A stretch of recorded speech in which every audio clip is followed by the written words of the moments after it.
नमस्कार, आज हामी कलमी गर्ने विभिन्न विधिहरू सिक्नेछौँ। बिरुवा अनुसार कलमी गर्ने विधि पनि फरक हुने गर्दछ। पुष माघ महिनामा बिरुवाहरू सुसुप्त अवस्थामा रहेका हुन्छन्, जुन कलमी गर्ने उपयुक्त समय हो। हामी अहिले पुष्प विकास केन्द्रमा छौँ र यहाँ अहिले लप्सी र आरुमा ग्राफ्टिङको काम भइरहेको छ।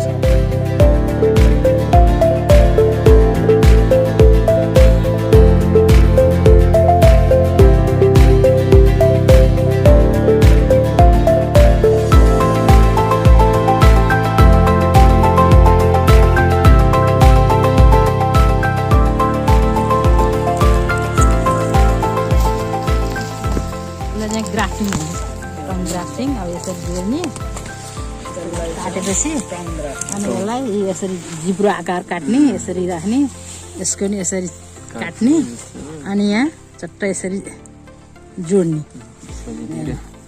अब ट्याक्क प्लास्टिकले हामीले बाँधिदिने। हजुर खोइ चाहिँ प्लास्टिक ल्याउनु त यहाँ सक्छ। ए हिरो छ नि अघिल्तिर यहाँ अलि हातमा छोयो। अब यसरी चट्ट अब यहाँ त 30-35 वर्ष गरिसक्यो। यसरी हावा पानी नछिर्ने गरी कतै नि ग्याप नराखिकन यसरी टन्न पस्नुपर्छ है। यसरी पसेर अनि यस्तो गरी यसरी बाटो छिर्ने। अनि जब अब यो अनि यसबाट चाहिँ अब हाम्रो यो चाहिँ लोकल आरुको हो नि त रुट। यो चाहिँ उन्नत जातको आरु भनौँ न, पेरिग्रिन जातको पनि हुन्छ, तर यो चाहिँ चेरी क्या फुल खेल्ने आरुको हाँगा। यो चाहिँ फुल खेल्ने आरुको हाँगा। अनि यसलाई अब यहाँबाट पलाउँछ नि, यसलाई चाहिँ यसरी हटाइरहनु पर्छ। यसलाई मात्र आउन दिने, यसलाई हटाइरहने। अनि पछि यो पलाएपछि यसको प्लास्टिक चटक्क यसरी पहिला एकैचोटि पुरै नचिर्ने, आधी चिरेर अनि यसको यो मजबुत बलियो भएपछि अनि पुरै चिरेर फ्याँक्नुपर्छ, नत्र यो पट्टा भएर यो माथिको पल्टिन सक्छ। त्यसो गर्ने। अनि फेरि अर्को चाहिँ यसलाई चाहिँ बडिङ हुन्छ नि यसरी। अब यति यसको यसरी झिक्यो होइन, यति छाला झिक्यो यसलाई। अनि यसको पनि आँखो त्यसै गरी झिक्ने। बडलाई आँखो नि भन्छन् होइन। यसरी सानो भयो जस्तो यसरी झिकेपछि यहाँ टप्प यसरी राख्ने होइन। अब यहाँ अलिकति खप्ट्यो होइन, खप्टिन मिल्दैन। यो जति घाउमा ठिक्क हुनुपर्छ कि यहाँ अलिकति यस्तो पारिदिउँ। अनि यहाँ यसरी हालेपछि ट्याक्क मिल्यो होइन। अब यसलाई नि त्यसै गरी आँखो देखाएर त्यो बड देखाएर बाँध्ने होइन। यस्तो गरी टक्क यसरी बाँध्ने। एउटा बडिङ थियो एउटा यसरी ग्राफ्टिङमा। अब यसलाई यसरी बाँधेपछि अनि यसको पनि यसरी यो यसलाई सक्कर भन्छन् होइन। यताबाट आएको हटाउने, यसलाई मात्रै बढ्न दिने, आउन दिने। अनि पछि ठुलो भएपछि यसलाई नि प्लास्टिक काट्नुपर्छ, नत्र यो यसरी कट्ट भएर यो पल्टिन्छ। यस्तो गर्ने। अनि अर्को एउटा साइड सिक्नुभयो उयो ल्याउनु त साइड ग्राफ्टिङ त्यो सिकेतर।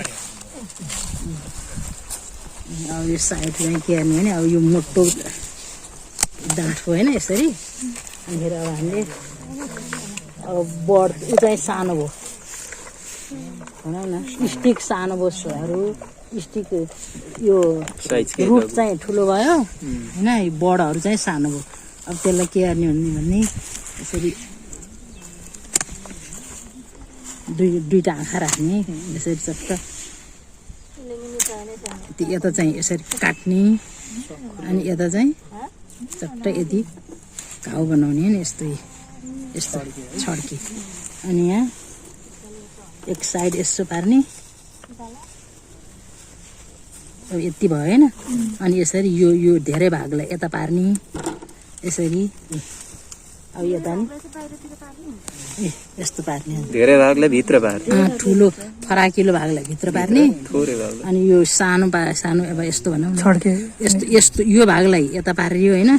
यता यो बोक्रोपट्टि चाहिँ यो धेरै भागलाई यसरी यसरी चट बोक्रोपट्टि धेरै त्यो कामेरा जोइन्ट हुने थाहा छ नि अब यसो जोइन्ट हुने भनेको यसको यो छाला छ नि यसको छाला बोक्रो बोक्रो टाँसिने हो क्या टाँसिने अनि यसरी गरेपछि यसलाई नि त्यो बोक्रा मिल्नु पर्छ हैन बोक्रो मिल्यो भने बोक्रा नै यसो जोइन्ट गरी यसलाई पानी पस्छ यता यो भागलाई नि टक्क बान्नुपर्छ कि यसरी त्यो हामीले काटेर राखेको साइन चाहिँ भिजायो भने भोलि युज गर्दा नि हुन्छ हुन्छ त्यो केही दिनपछि त हुँदैन धेरै दिन चाहिँ राख्नु हुँदैन नत्र त त्यो यसरी बान्नु जोइन्ट हुने शक्ति त लस हुँदै जान्छ यसलाई चाहिँ साइड भन्छ अनि तीन थरी सिकिसक्नु अर्का चाहिँ के गर्दै थिए अर्को त्यसरी गरेको हामीले एउटा साइड साइड र अनि टङ चाहिँ गरे टङ गरेको छैन त्यहाँ अब एउटा क्ल्याप छ भनेको सिधै यो टाउको काट्ने काट्ने अनि त्यसलाई बिच्चै च्यात्ने बिचैमा फक्लक्क पारेर अनि त्यसलाई सानलाई पेस्ट छड्के नै बनाउने काममा राख्ने भिनियर जस्तै रहेछ यसलाई भिनियर पनि भन्छ अनि अब त्यो टप वर्किङ भनेको फेरि छुट्टै त्यसलाई चाहिँ के अरे अहिले भने के अरे नामै त्यो हो त्यसलाई चाहिँ ठ्याक्क यस्ता पानी यस्तो होइन यता नि ठ्याक्कै बन्चहरू जस्तो क्या ठक्क यस्तो यस्तो पार्ने यता नि होइन यस्तो भयो ल यस्तै हामीले चाहिँ यो फर्स्ट टाइम नत्र पहिलो गरेको थियो नि यो परबाट सिक्यो अब यसमा नि एउटा गरौँ न होइन खै एउटाले सिकेको यसमा चाहिँ दुईवटा आँखा राख्ने यो दुईवटा छ नि है यति दुईवटा छ एक दुईटा हुनै पर्छ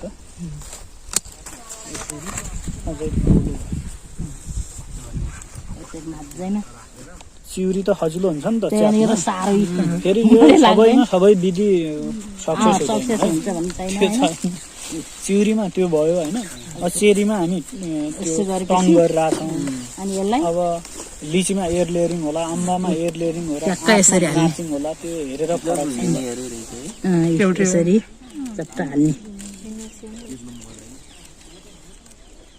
त्यो घाउ चाहिँ पुरै यो यस्तो हुन्छ अब देख्नमा सजिलो छ बफुन्जेलसम्म हात काटिने अनसक्सेस हुने बढी चान्सेस हुन्छ क्या यो अन्जाम हुँदैन तर यहाँ चाहिँ छोप्नुपर्छ यो नत्र सुक्छ होइन के अरे नछोप्यो भने सुक्दै जान्छ त्यहाँबाट अनि अब यो हावा नपसोस् भनेर पानी